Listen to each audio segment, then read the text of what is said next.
সুপ্রিয় দর্শক, আমরা এখন ঐতিহাসিক একটি স্থানের মধ্যে দাঁড়িয়েছি, যেখানটার অপর পাশেই একটি রয়েছে বিরাট বড় সমুদ্র।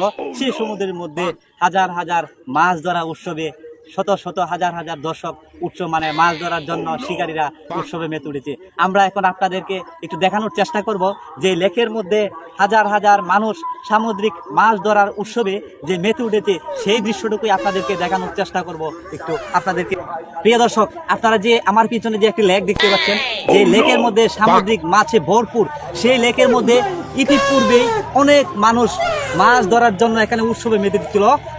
দুর্ভাগ্যজনক আমাদের, যে যার ফলে আমরা আপনাদেরকে হাজার হাজার মানুষ যে এখানে উৎসবে মেতে উঠেছিল, মাছ ধরা উৎসবে যে মেতে উঠেছিল, সেই দৃশ্যগুলো আপনাদেরকে আমি দেখাতে পারছি না, সেজন্য আন্তরিকভাবে দুঃখিত।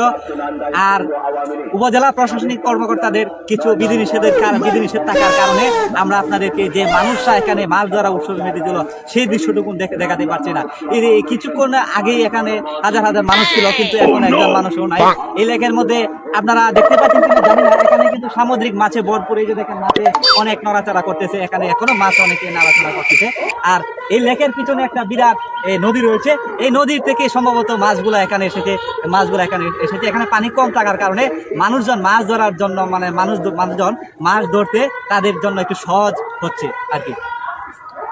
সুপ্রিয় দর্শক, দেখতে পাচ্ছেন কিনা জানেন, আমার পিছনে যে লেকটা রয়েছে, এই লেকের মধ্যে কিন্তু আইনি কিছু বিধিনিষেধ থাকার কারণে মানুষগুলা এখান থেকে চলে গিয়েছে। যে হাজার হাজার মানুষগুলা মাছ শিকার করতে এসেছিল, তারা চলে গিয়েছে এই যে নিকটস্থ বাজারে তাদের যে মাছ ধরেছিল সেই মাছগুলো বিক্রি করার জন্য তারা এই বাজারে গিয়ে অবস্থান করেছে।